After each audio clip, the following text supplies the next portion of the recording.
Ready or not, Mom Spaghetti. It's time. Oh man, I'm so excited, you guys. I had to do it. Hopefully I don't start with a copyright strike, but I couldn't help it.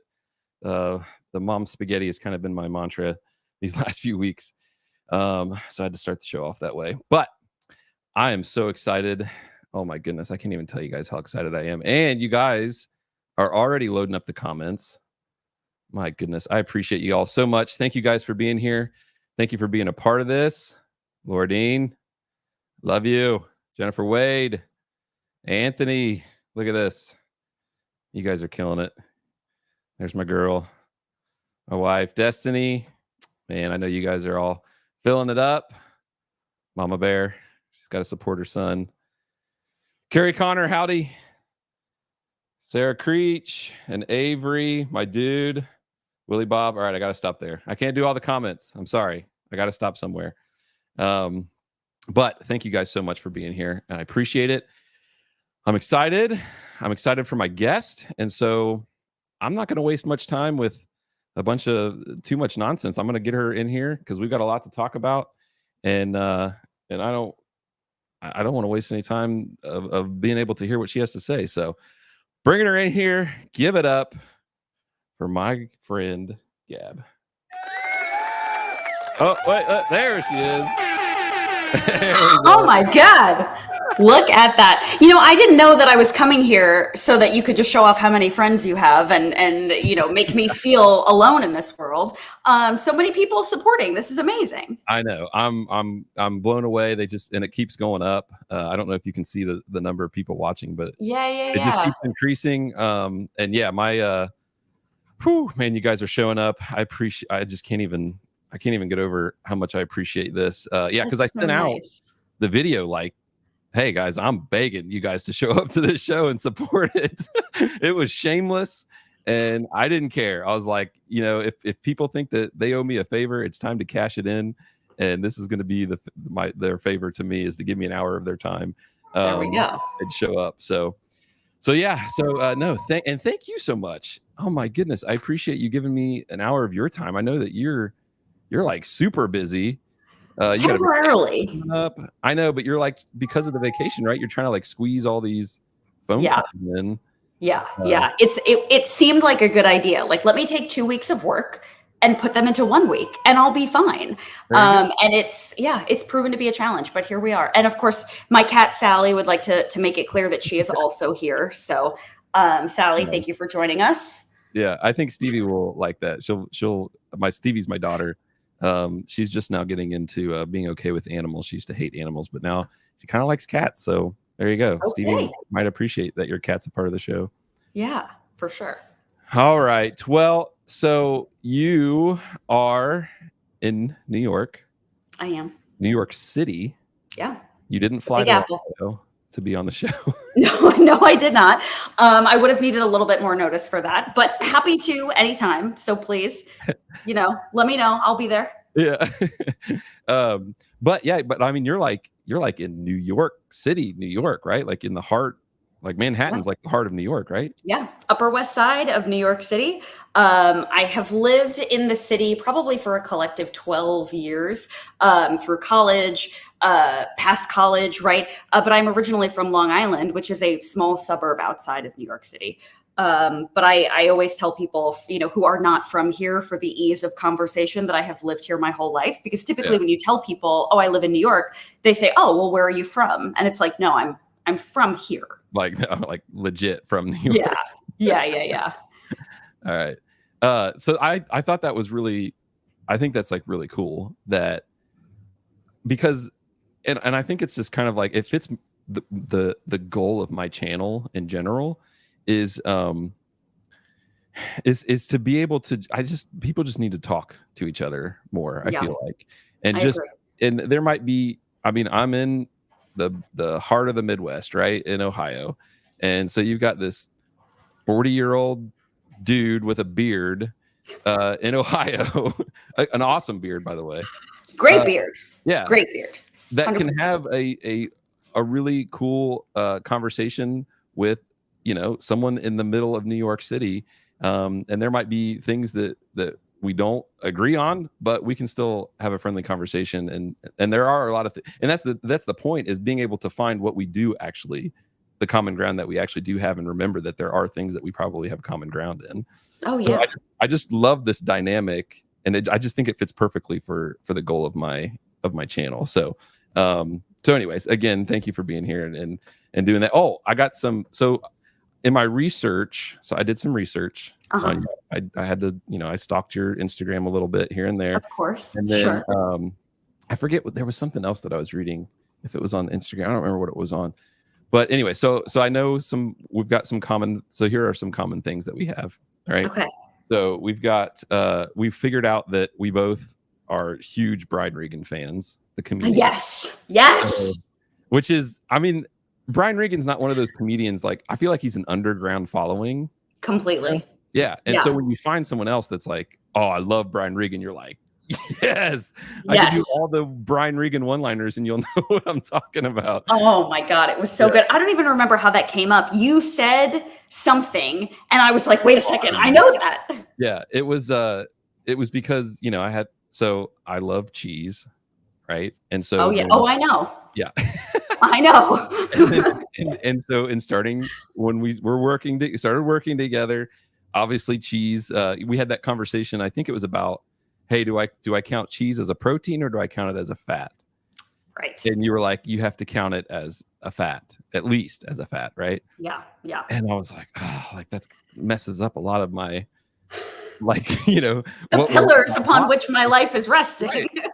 Yeah. And so I've cut out a ton of cheese, and it was basically, something along the lines of, like you can't have a lot of cheese or something like that. And he has the bit about, where he goes to the doctor and the doctor, tells him, hey, you need to, stop eating this or that. And he's like, oh, thanks for that, doc. And no more happiness. So I sent you that clip of that. And you were like, oh my goodness, I love Brian Regan. Yes. So that was a cool little moment.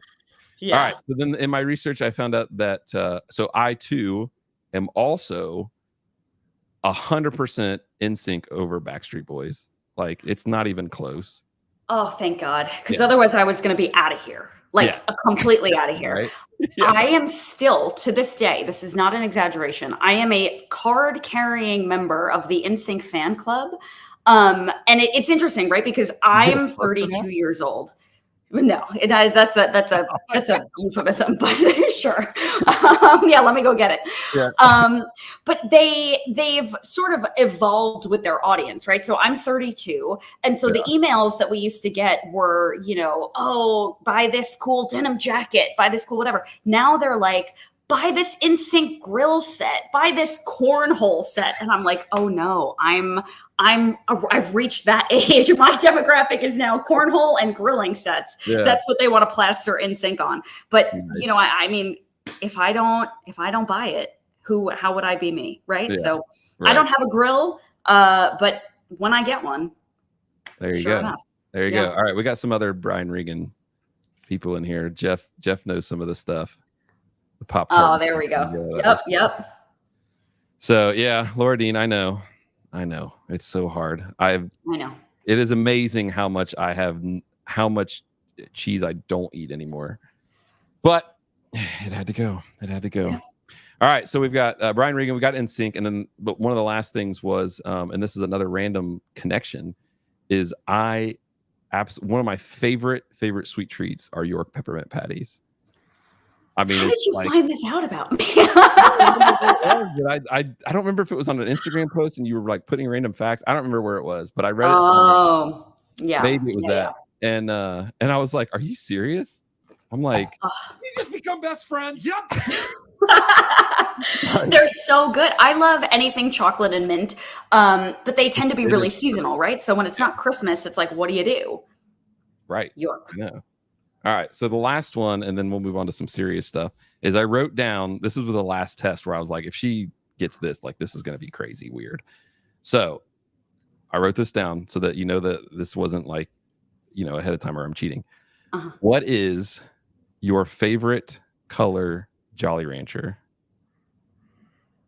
So this makes me feel a little bit like in Monty Python and the Holy Grail, where they're like, "What's your favorite color?" And he says it, and he's like, "No, wrong," and then he can't cross the bridge. What is my favorite flavor Jolly Rancher? I mean, I'm sweating. I feel like it's red because I don't like when my mouth is a weird color. I think. Okay. All right. Why? Well, we stop at Jolly Ranchers then. Why? Blue. What's your favorite? Blue? Oh yeah, 100%. Then you got to walk around looking like that. Yeah. You know? However, your movie reference of Monty Python and the Holy Grail was another. That's why I started cracking up, because I literally I've watched that so many times. Of course. When I was a kid. So, all right. But apparently Jolly Ranchers is where we part. So I'm so sorry. all right. Enough nonsense. Let's get down to some serious stuff here. But I just thought all that stuff was cool. Like, we literally, yeah. And those are random things too. Like York peppermint patties. Like, that's such a random thing. But they're so damn good. Yeah. All right. So one question that I had that came up almost immediately in kind of researching, you a little bit and seeing things is, what does it mean when you're a precision nutrition level 1? What does that mean? Yeah. Absolutely. So precision nutrition is the certifying body of the certification that I have, right? So I paid Precision Nutrition a lot of money, and they gave me a lot of textbooks. Okay. Well, and that's then the name of the company is Precision Nutrition. Yes. So they're like the highest regarded nutrition company that you can possibly have your certification under. And so they have all of their textbooks. I learned all of my information through them. And then they gave me the certificate to practice. Okay. Yeah. All right. That's cool. Probably not as exciting an answer as you were looking for, but that's what it is. No, but I mean, it's, that's what I need, I guess. So I just was like going to pull this up real quick just so I could see it, or they could see it. So you like, so this is it. And it's like kind of like a college or something, like.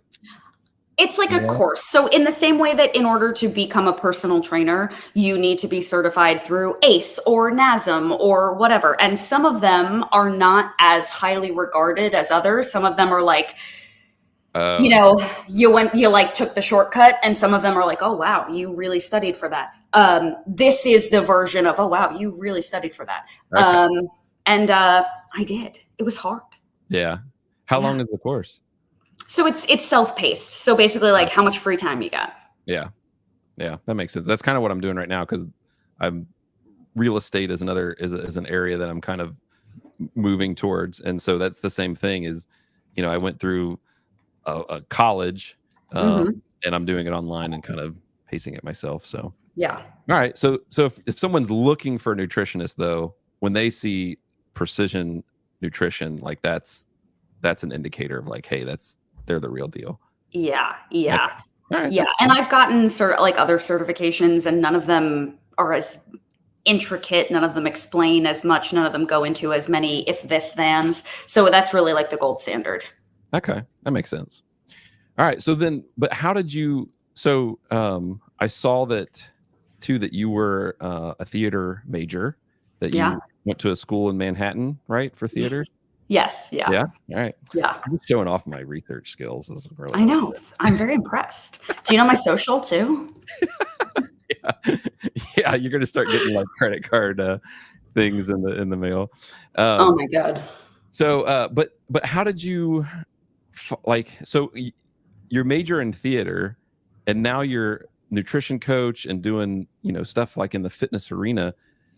How did you find yourself moving that direction? Like, I mean, those are kind of like polar, right? They're not even related necessarily. Yeah. It was a ride. So I grew up doing theater. From as young as I can remember, I was involved in community theater, regional theater. At one point, it sounds so silly now, right, when you grow up, but at one point, I won a New York State High School Tony Award for a performance of mine, and I got a scholarship, and I used this money to take on-camera acting lessons, and I started working with a a coach who helped me land my first agent, who helped me start working on television. And so I was really, really young. The reason that I went to the school that I went to is because they were comfortable allowing me to work and also go to school. So some schools have a conservatory. You're not allowed to work. You have to be in class all the time. And my school was like, no, if you're on TV, like be on TV and we will go ahead and, schedule classes around, whatever. Like they didn't care.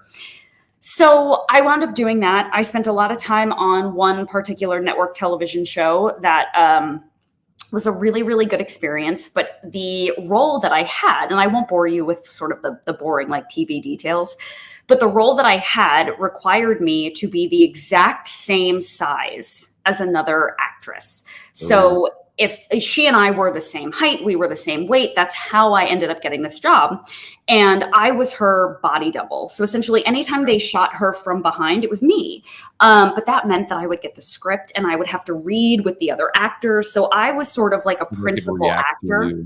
Like, yes. So they react to you in real, like as if it was her in the conversation. Exactly. And so that was this incredible experience of working on a set with real actors and being on camera. And it was amazing. So it was an incredible opportunity. It paid pretty well considering how young I was. It was a great experience. I was meeting people. The problem was the actress that I doubled for was kind of getting her feet wet. She was a child star and she was coming back into Hollywood. And so she started losing weight pretty rapidly. And that meant I had to lose weight pretty rapidly. Okay. And it became a really, really bad situation where I was no longer really worried about being a good actor. I really only cared about being thin enough. And the show ended and I started trying to go for other things. And I wasn't learning my lines. I wasn't rehearsing. I was just trying to be skinny. Oh, and I got to a point where I was like, I'm not even having fun anymore. I don't like this. I'm not enjoying it. I'm not doing well because I'm not working very hard. So I'm truly just obsessed with how much I weigh. So I was like, you know what? I'm going to take a break. I'm going to take a break before I ruin my own reputation, because casting directors that loved me were starting to be like, what happened to you? Like, why do you suck now? So I took a break. And I started to toy with this idea of maybe I'll go to the gym for like self-esteem. Maybe it won't be about how many calories I burn. Let me just see if maybe I can learn something new or whatever. And long story short, I was also working in restaurants at the time, as young actors do. And I started working my way up these ladders because I was really good at teaching people how to do things. So I became a trainer for other servers, and then I became a trainer for management. Then I started to be the corporate training manager for an entire restaurant corporation. Oh, wow. And I didn't care about restaurants, but I loved teaching people how to do things. And I was really good at that. And one day I just thought, well, I like working out. And I really like teaching people how to do things. So maybe I can do those two things together. Like maybe I should become a personal trainer. And that was my entrance into fitness. Okay. That's really awesome. Yeah. That's a cool story. Is it, let me see here. Is this kind of who you were talking about there? A little bit. So that was very, very late after. When I left the industry, it was probably like 2013, 2014. However, right, that small piece of me that really believed I want to be thin, I want to have this ideal physique that, women is very sought after amongst women, right?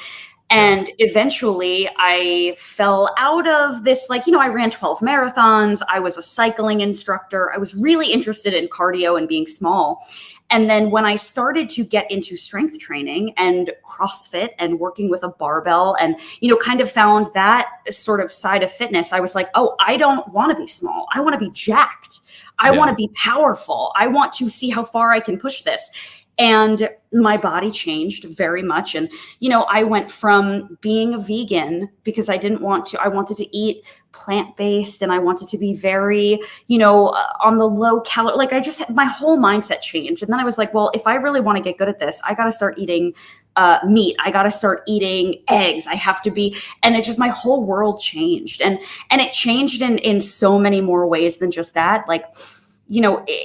they say that when you make a major life change, whether it's an addiction thing and getting help for an addiction, or whether it is just making positive changes, you have to change people, places, and things, right? And when I fell in love with this, not just fitness, but this concept of, I don't want to be small, I actually want to be powerful. I changed all of the people, places, and things. And it feels like a lifetime ago. It feels like a different person. But it really brought me to kind of discovering who I was and being really comfortable with that. And it was the first time in my life that I wasn't on a journey to change. I was on a journey to become. Oh, that's good. Yeah, no, that's really good. And that's a cool, like, word. I mean, to be powerful, right? Like that's an awesome way to look at it. And it looks like you're getting a lot of love here. So oh, thank you. That's Meg is she's one of my gym rats. Love that. Yeah. So you're getting lots of love there in the comments. So one of the things then so you said something about that being a long time ago, and I think you even said exactly what I was thinking as I was coming up. What I was thinking about my show notes is not even like, do you even recognize who that person is over here? I mean, it's funny, right? Like there's a lot of talk on the internet about, like, think about the little kid version of you and make them proud. And I think that's really nice. And, you know, I've thought about that from time to time. But when I really think about the version of myself that I want to, like, comfort and make proud, it's that one. Yeah. Because that's a person who is really trying to appear as if she is strong and powerful and okay. And the difference between, like, the facade of I am comfortable with who I am and actually being comfortable with who you are so different. And so I think I don't recognize her, but I love her, you know? Yeah.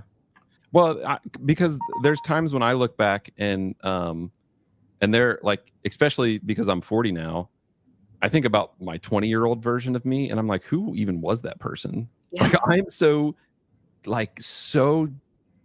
different than that person at 20 years old, even 10 years ago. I mean, I'm a lot different even from the person 10 years ago. Yeah. But I'm going to bring up a picture here. I meant to see, I think, because this person, oh my goodness. Let's see. All right, let me see if I can share this. This was the one thing that I messed up that I didn't have ready, that I meant to have ready. All right, bear with me, people. We're barren. Yeah. Let's see. Can I share? Yeah, there we go. All right, here it comes. Ready? That guy. Wow. First of all, where's the beard? I know, right? Look at that baby face. How old are you in this photo? I want to say 25, maybe. Wow. 24, 25. I think this was our first year of marriage. You got married young. Yeah, I was like 20. Yeah, I was like 23, I think, when I got married. Wow. So coming up on 17 years. Aww. 17 years together, yeah. So, okay, Candace is saying 24. So she's but yeah, I was about 300. The only weight that I know that said on the scale was the highest weight that I know that said on the scale was 340 pounds. So I was at least 340 pounds in that picture, but I could have been tipping 350. Wow. So yeah, but so not just not recognizing me without the beard, but just the fact that yeah, I mean, that was yeah. I don't recognize that guy. I don't even know who that guy was. And there's so many things about that guy that I wouldn't even be doing something like this. That guy wouldn't be. So anyways, I just thought that was an interesting, when I saw that post and read that post, I just thought, like, man, I wonder if she just doesn't even know who that is hardly anymore, you know, because so much. That girl was pretending to be this one. You know what I mean? Yeah. And not that I have it all figured out. I don't. But I those things are far more solid, you know? Yeah, for sure. All right. So you talked about some changes that you made then, and it looks like this was one of them. Yeah. So congratulations. Thank So this is you. only from like, a week or so ago. Yeah. Celebrating 3 years sober. And I think it's you have an intriguing way that you talk about it. You say, I never had a problem with alcohol per se. I was just using it to mask the parts of my life that I didn't like. Yeah. Once I decided to cut out alcohol, I had to face some harsh realities and make some tough changes. My life today looks completely different from 3 years ago, but in all the right ways. So I too made a decision a few years ago, a little bit different than yours, but that I don't consume alcohol anymore at all. And Congrats. probably about 10 years ago was the last time that I'd ever drank to the point of intoxication. And for me, some of it had to do with my career at that time. I was a licensed substance abuse counselor, and I was working with young people, and it didn't feel right to be talking to young people about, their issues that they're going through and the substance abuse and all this stuff, and then go get drunk on the weekends. Like I was just like, this isn't adding up right. So I stopped drinking alcohol to the point of intoxication then. And then just gradually kept getting less and less and less, to where now it's been several years. But I really liked that you put that you're 3 years sober. I didn't realize there was a community that was doing that, because because when you say 3 years sober, you think that you were like an alcoholic, right? Like Yeah. Yeah. And I started saying that just because I got tired of people being like, "Oh, you don't drink? Like you don't drink at all?" Like, Yeah. And so I'm just like, I just change it like, "Oh, I've been sober for 3 years." They're like, "Oh, congratulations." Yes. Yeah. Like, Isn't that funny? Changes. Yeah. So anyway, but what's, I don't know. Tell me a little bit about that decision, I guess. Yeah. So, it's really interesting. I was running marathons. I was training actually for, was in 2020. I was training for the Keys 100, which is a 100-mile race from Key Largo to Key West. It's a very, very intense. Miles? Yeah. Yeah. Goodness. Very intense. Unfortunately, I never got to do it because it was April or May of 2020. And so it was canceled like 4 weeks out due to COVID. Yeah. And of course, having gone through the training and not actually having gone through the race, I know how bad it feels, but I don't know how good it feels to cross the finish line. So I'll likely never do it. It was, it was enough. Yeah. It destroyed me. But during that time, I did not drink alcohol because I was running so much. It was so intense. So that was one of the things that I gave up. And I kind of realized how much better I felt. And I was just so much happier. And I had a few instances prior to that where I had gotten a little carried away and really embarrassed myself, like just in so many different ways. Like, and it's interesting because people have a way of making you feel really bad about that. I know. It's so weird. Yeah. And I get it, right? Like, of course, like I was an asshole. I'm sorry, whatever. But like, you were also drinking. So I don't know. It just, I had a lot of bad experiences and I thought, okay, I'm happier without this. And, that was during a time when drinking was pretty normalized because we were all at home. No one was going to work. Everybody was just hanging out. So it was a little bold of a choice, I suppose. Yeah. But I realized that I was happier. And I was in a relationship at the time where I started to correlate that I really only felt comfortable with this person when I was drinking. Wow. I only felt like the way things, quote unquote, used to feel when I was drinking. And eventually, those things run their course and the relationship carried on for many years past that. I shouldn't say that. I guess like a year and a half past that, but long enough that I started to I couldn't unsee that I felt comfortable with this person when I was drinking. And that was when it felt like it was okay to be with them. And I just got to a point where I was like, I care too much about my fitness. And I don't want to be in a place where I have to drink to feel like I want to be in my own home. Yeah. Like, this is not, I can't do this. Yeah. And so I finally decided, I'm going to stop drinking. I don't care. I'm training now. I really want to dedicate my life to being an athlete and, working on this goal of getting better. And the longer I was without alcohol, the more I was like, I got to get out of here. Yeah. Wow. That was that. Was the person at that time, were they still drinking too? Like after you made that decision? Yeah, they cut back to a degree. But it was definitely a point of contention because you know how it is. It's like, well, I want to have a drink with me. Why don't you want to have a drink with me? And so that was tough. Wow. Yeah.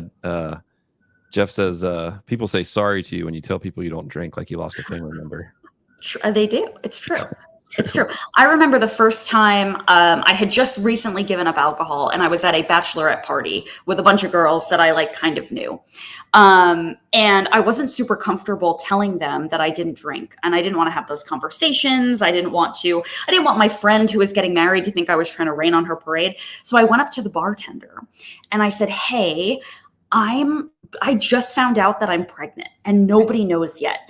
And I don't want to take away from my friend because she's getting married. So when I come up and order a drink, will you just give me a Diet Coke, but make it look like there's alcohol in it? And she was like, oh my God, yes, that's so congrats. Okay. And I was like, perfect. And I've used that so many times. Lie about being pregnant. Yeah. I mean, I don't anymore, but at the time it was such a convenient way. It was just like, listen. Yeah, it makes it easy. I get it. Help me. Yeah. Exactly. Oh man. All right. That's a good story though. Because it definitely worked too. Because if you had tried to say it a different way to the bartender, because now you got the support of the bartender too, right? She thinks she's in on the secret. Yeah. And it was perfect, right? I don't want to take away it's her bachelorette party. I don't want to make it about me. It was great. Yeah. Yeah, Jeff, I don't think that's gonna work for you, buddy. Give it a shot. Let us know. Yeah. Julie says, I haven't given up alcohol, but I don't enjoy Julie. it. I usually say that doesn't fit into my lifestyle anymore. So yeah, absolutely. That's awesome. All right. So how long have you been in doing the nutrition coaching then? I know you've been with CBG since May, it looked like. Yeah. So fairly newer with CBG, but how long have you been overall, I guess? So I've been, I would say, doing nutrition full time. That is my full time, the fullest part of my career for about a year. Okay. It took a little while to kind of take the leap. Because, when you first start out, you have this certification and you don't really have the backing of a company. You're sort of like, hey, I offer this. And if you want to pay for it, but I don't know how much to charge, it's a little, like any new business, right? Right. Yeah, and filling it out. What I found early on was that I was loving it so much more than, working with people as a trainer, because you're working with people as a trainer for an hour a day. They come in, they do the workout, whatever. But with nutrition, it's really no, this is ongoing. This is and you build such better relationships. I'll make small talk with my clients on the gym floor and I ask them about their how was that wedding you went to last weekend or whatever. But when I talk to you, it's I'm either teasing you about, oh, you don't have ketchup on your eggs this morning, or ha ha ha, right? It's a deeper relationship. Or, right. Sometimes I'm like, so describe your poop to me. What is that? How's that going? Or even just hey. We haven't went real deep into that conversation yet, thankfully. So. Not yet, but I'm happy. Whenever you're ready, I'm here. I'm ready. Okay. Or it just, hey, how are you? I know you were sick this weekend. How you doing? What's the plan? Do you have plans this weekend? What do we need to, there's just so much more to it. And I love that because as a trainer, you can change people's lives, but you have much less of an opportunity to do it than when you are working with them on something that is a 24/7 job. Right. Well, because nutrition, everybody has to eat. Right? We can't avoid food. We can't cut food out like we do alcohol. Yeah. We have to eat. And for us in the you and I in the CrossFit community, it's the bottom of the pyramid, right? It's so there's so much more involved in coaching someone in that way. And it goes to kind of the the big thing with CBG nutrition, which those of you that don't know, it means consistency breeds growth. That's what it stands for. his big thing is relationship coaching, right? And kind of, and that's really what it has been with you since June, is developing this relationship gradually over time. And you know, and it was a tremendous having you, you know, when I went to the summer camp with my youth. I mean, that was like, that was a little crazy, right? Like there was way more conversation going on during that time, you know, because it was like, first it was like, you know, hey, this is coming up next week, you know, and it was like, okay, let's talk, you know, and so we were planning, you know, you know, and I was like, but I don't know exactly what's going to be there. So there was some of planning happening, but then also like just reacting to whatever I had access to. And so, you know, some of because the youth that I were with, I didn't like tell them, or, you know, I wasn't like make some big announcement like I'm working with a nutrition coach. But you know, I got to take pictures, right? And so they would be like, "You taking pictures of your food? What are you doing?" So, and I think there's been even times where I've told you like, "Hey, this is what I'm having, but I'm going to be at somebody's house, so I'm going to not make it weird. I'm like trying to not be weird and take pictures of it, but just so you know." Yeah. So, but yeah, but there's that relationship piece to it, right? Like where, and then we have kind of, you know, we can have funny banter about the ketchup on my eggs, or, you know, or that one time, and this is funny too, I ratted myself out. I had like just the crummiest comeback to something you'd said about you were like, oh, because the title of this is Go Eat Some Veggies, right? That's what I titled it. Yeah. But I sent you a picture of my lunch, and I literally just threw together whatever we had because we needed to go to the grocery store or something. And you were like, I'm not really seeing a lot of veggies there. And I was just like, and I think I said like, I'm just doing what I can with what I got, or something like that. And that was all I said. And you didn't react to it or say anything back. And I was like, and then like, I'm that person that like overthinks their text messages. Like, sure. Like, oh man, like that was a really crummy way to respond, you know, like, and then I started feeling bad about it. And the next day I replied back to that same comment and I said, you know, hey, this was a really crummy response. I apologize. And you were like, well, first off, I didn't even see it. And you're like, if I had seen it, I totally would have clapped back. So I was like, listen, I wouldn't have I would not have let you get away with that. All right. So first of all, I just didn't see it. And I'm so good about that most of the time. And I think sometimes when I'm on the subway, because this is not common knowledge. Let me not talk like it is, but in New York City, because the trains are underground, when you're in between stations, you have no cell phone service. So when the train goes back above ground into the station, I'll get a notification, but sometimes I get so many because it's happening so quickly that I just miss one or two. So first of all, a lot of people hating on the ketchup on eggs. I love ketchup on my eggs. Like, calm down, Aniston. Seriously, aren't you supposed to be playing volleyball right now? Leave my eggs alone. Ketchup on eggs is great. I'll tell you what is crazy. But it's not a lot. Like, it's literally like barely any, just to give it, you know, just to give that little tang to it. Yeah. I've seen chocolate syrup on eggs. That's crazy. You can cut it, quote. That's crazy. Is that the craziest thing that you've seen? Because that was one of my questions, is like, what is because I feel like some of the stuff that I send you is like, I'm like, oh, she's gonna think this, because sometimes I'm just throwing stuff together that I find, and you know, I'm like, whatever, I don't care. I'm just trying to meet the qualifications of my blueprint. Yeah. So like, what's the craziest thing someone has sent you where you were like, oh my god? So I think Gab will see stuff in your photos that you don't want her to see. That is true. So I admittedly have not gotten a lot of crazy stuff where I'm like, what are you eating? But I have gotten like blurry photos where I'm like, I'm not sure what to do with this. I've gotten photos of Tupperware that is not see-through, like just closed Tupperware. And I'm like, is it like imagination? Like, what do you think is in there? I've gotten... Oh God. The worst thing I've ever seen was a full sheet cake. Just a sheet cake. Not a piece of it. And they ate the whole thing? I don't know. But I was like, okay. And you know, a lot of people will be like embarrassed to send me photos of what they're eating, especially in the beginning when I'm like, listen, I need to know what you're doing now. People are like, oh God. And I'm like, you cannot imagine how normal this has all become to me. Like Yeah. whatever doesn't matter. Just show me. People really get freaked out about things like, I don't want you to see that I'm eating chicken and rice for 2 meals in a row. And I'm like, if you think that's bad, like it's fine. Well, and that's actually been a key for me, is being boring with my food. Yeah. And eating the same thing, like I've said before, like I've almost just kept the same pictures in my phone and just keep recycling it to you over and over again, so I don't have to keep taking pictures of it. It works for me. Yeah.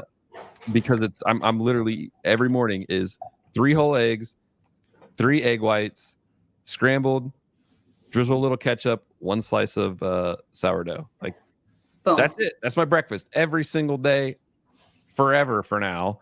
And then I try to eat the corn tortillas are the easiest way for me to get like some of that carbs in. Mm-hmm. And I love tacos, so I'm just like, I'll just eat tacos all the time. I don't even care. So so I keep it super boring. So that's been a big key for me. But so do you have is there a typical client, or is everybody as unique as me? I think my job is to find everybody's uniqueness, right? Okay. So there's most people's goals are the same. Most people want to lose some body fat, gain some muscle, increase their performance in the gym. Maybe they have an injury that they want to heal.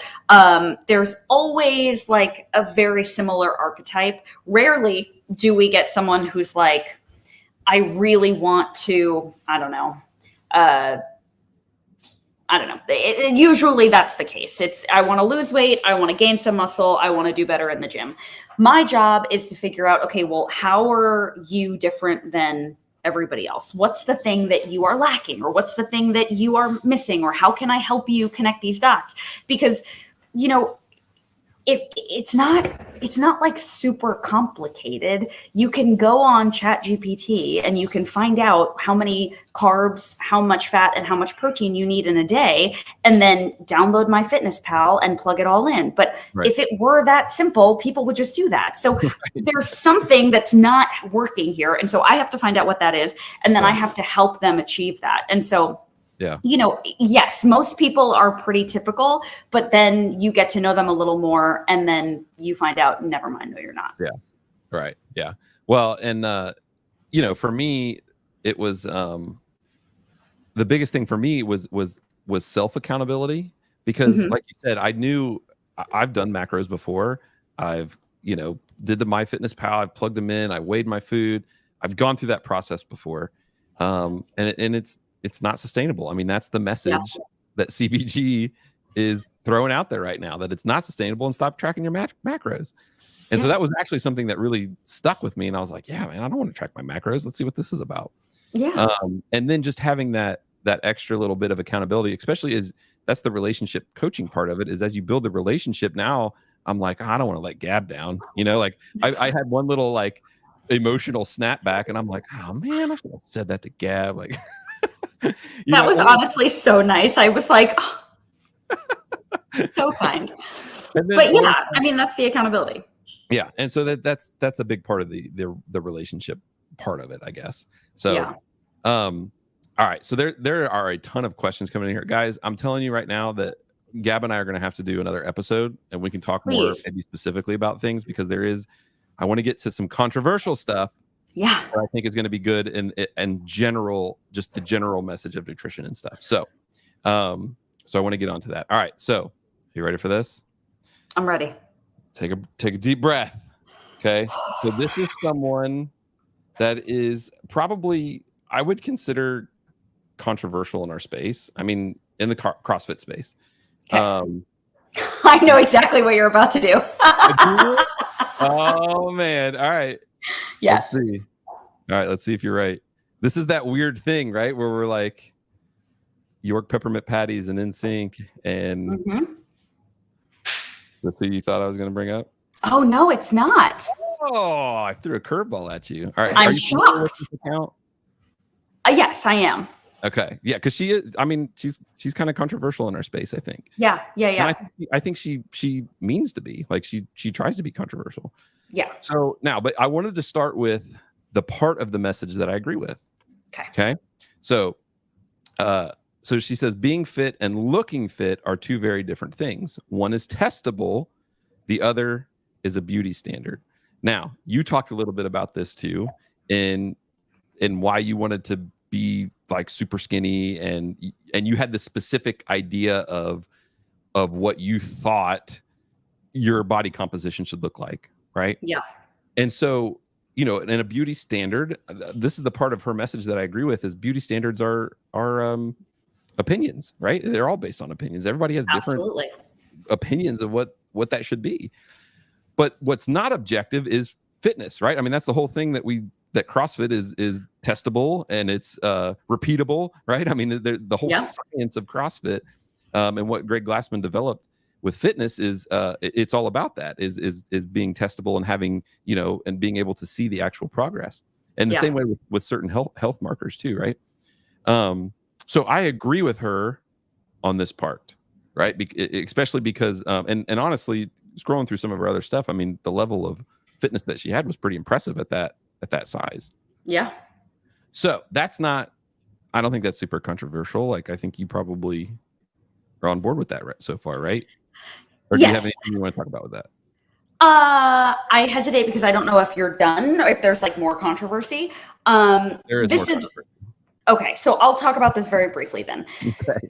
Something that I think we all need to separate, right, for better or for worse, is the idea of health and the idea of fitness, because they are two completely different things. Right. If you are an athlete that is training at a very, very high level, you need to be eating a lot of garbage, right? Like, you're probably living on Rice Krispie treats. You're probably eating a lot of fast digesting, high glycemic carbs to sustain your activity level. So is that healthy? If you are a high level athlete and you are performing really well and you're very lean and have a lot of muscle, but the majority of what you eat is very fast digesting, high glycemic carbs, are you healthy? Probably not. You know, maybe it's hard to say yes or no, right? But are you doing things that are healthy? Well, not really, not all the time. You can't be. Then we'll say the same thing about somebody who maybe is very healthy and they eat like a plant-based diet and they don't do ibuprofen and they're very health conscious and all of these things. But they have some kind of health issue, right? Like, it's very hard to keep those things together. Yeah. In terms of like health, fitness, they're not always overlapping. And so I live in a space of working on fitness and helping people to achieve health and helping people to achieve the dream physique that they're looking for, but those two things are not always in the same part of the Venn diagram. Does that make sense? Yeah, no, it does. It makes perfect sense. And that's exactly kind of where I'm at too. And so that's what I think is the controversial part of what her message is, right? Is she starts to conflate some things. All right, let me share this next one. All right, so I labeled this. Well, I labeled it in my notes reverse transformation, but I don't know if that's fair. We got it. Push it, watch me work it. I'm perfect. 1, 2, 3, 4. Let me scream if you want some more. Push it, watch me work it. I'm perfect. That's right, I'm a superstar. Everybody wanna come up when I'm at the bar. Other people wanna try to give me some more. Try a little harder, honey, give me some more. Let's go, I'm a superstar. Getting busy with the boys, hanging at the bar. Everybody coming close cause they all want me. You want it when you saw me. I like how you look, baby. Call me. 1, 2, 1. All right. So now it was kind of scrolling through that. It was going through quickly, but the gist of it is that she was dealing with some mental health, right? Obviously a lot of mental health there, with eating disorders and things like that. And at the very end, she says that that she had come into body acceptance and wasn't having the triggering behaviors of the eating disorder anymore. Mm-hmm. Which is all excellent things, right? I mean, that's awesome that you get to that place mentally. But where she starts to get in her overall message, because she's I'm going by some of her older posts. I think in the end of that video, she had gained like 60 some pounds from the beginning of the video to the end of the video. So where I think, and maybe this is, I don't know if this is controversy, but where I'm at is when we start to conflate these things about health and wellness and fitness and all these things, like you said, is it possible, like as a nutrition person, as a nutrition coach, someone that's living this, is it possible to be 60 pounds overweight, and be healthy physically? And is that a message that you want to promote? Isn't it funny how controversial this feels? Like, what's she going to say? Oh my gosh, right? Because or that I'm even a man bringing it up, right? Yeah, for sure. That also. It's a very controversial topic because everybody has emotions around this subject. And I think with good reason, right? Like, of course, we all feel emotional about our bodies and, our health and our state of being, and we all want to improve and change it, of course. Yeah. But if you remove the emotion, and in many ways, this is a part of my job, because when you're in it, when it's you're very emotional about it. And when you're on the outside, you can kind of be a little bit more objective.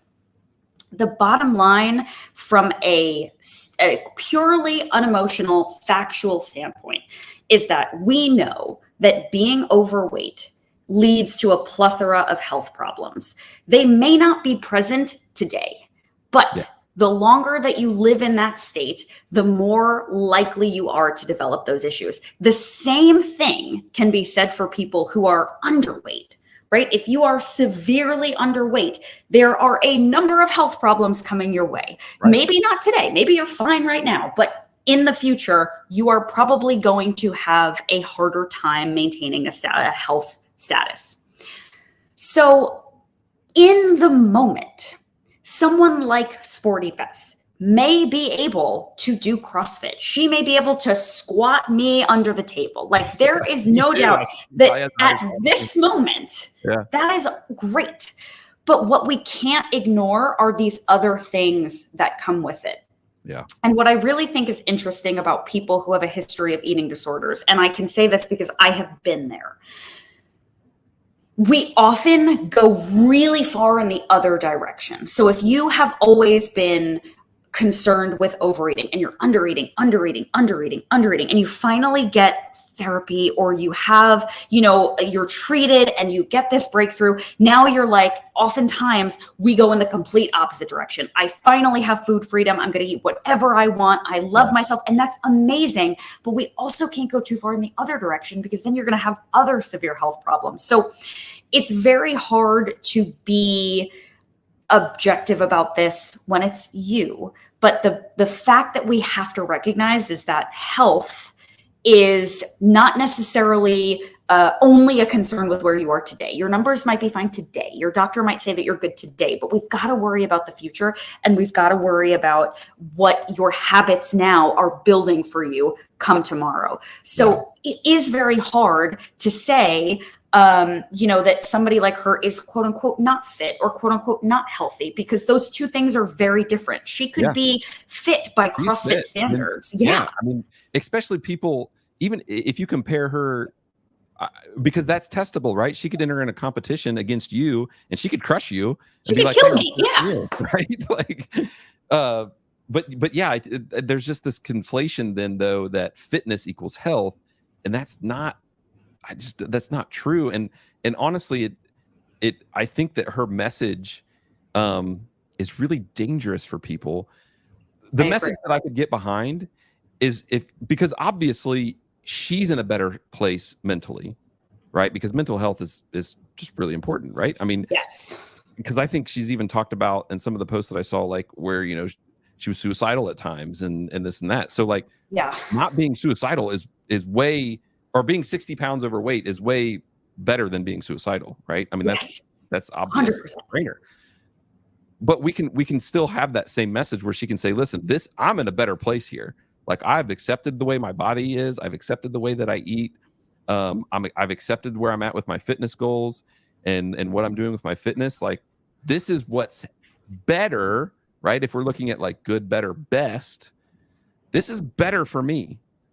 But I admit that I'm 60 pounds overweight, and like, that's not going to be healthy for everybody. Like, if she just changed it a little bit, then I could probably be more on board with it. But I wanted to bring it up with you because I thought that you might have some good insight for it, and just kind of thinking of like, if you were working with Sporty Beth, like if you were Sporty Beth's nutritionist, like how would you handle someone like that that's had an eating disorder, that's, you know, got this a lot of stuff going on, right? I mean, that's that relationship coaching, you know, and I just thought like that might be interesting to hear your take on that. Because you're right, it's controversial, you know, in our world, and for me to even bring it up, you know, and people, because I think the automatic defense mechanism against a man bringing it up is like, oh, men shouldn't be talking about it. I'm not even talking about the way her body looks like from a beauty standard, right? Like I agree with her on that. Like, we don't even need to talk about that. But there is some real health things that need to be addressed. I think that's not a part of her message. So all right, folks. Again, there's a lot of questions in here that we just can't get to today. So we had a hard stop for Gab. She's busy. She's got to get to somebody, a client. So just hang out. I know you've got, you know, to leave here in just like 2 minutes or whatever. So, but just 1 minute. I got 4. You got 4 minutes. All right, just let me sign off. But again, thank you so much, and I really hope that we get to do this again, because there's so many questions in here that I would love to. Would want to chime in and or be able to at least have more of your time another time. So thank you so much for being a part of this. Oh my goodness, I appreciate you giving me an hour so much, especially knowing thank you for having me. Yeah, I loved chatting with you. I always love chatting with you. I would love to come back, answer some of these questions, talk a little bit more. You're one of my favorite people, you know that. So I'm happy to do this. Of course. Did you hear that? What was it, Julie? Hey, Julie, power rankings are in. Yeah, exactly. Where was the one where you said you were my coach? Anyways, Julie. I love Julie. All right, just deal with it, Julie. Like I'm her favorite, I guess. So anyways, all right, thanks, Gab. I'm gonna sign off, but just hold on. Don't run away yet. I'm waiting. All right. Oh my goodness, you guys. I think we had like 40 people. At one point we hit 40 some people in here at one time. Y'all, man, thank you guys so much. I appreciate you guys showing up, being in the comments, being active. You guys are awesome.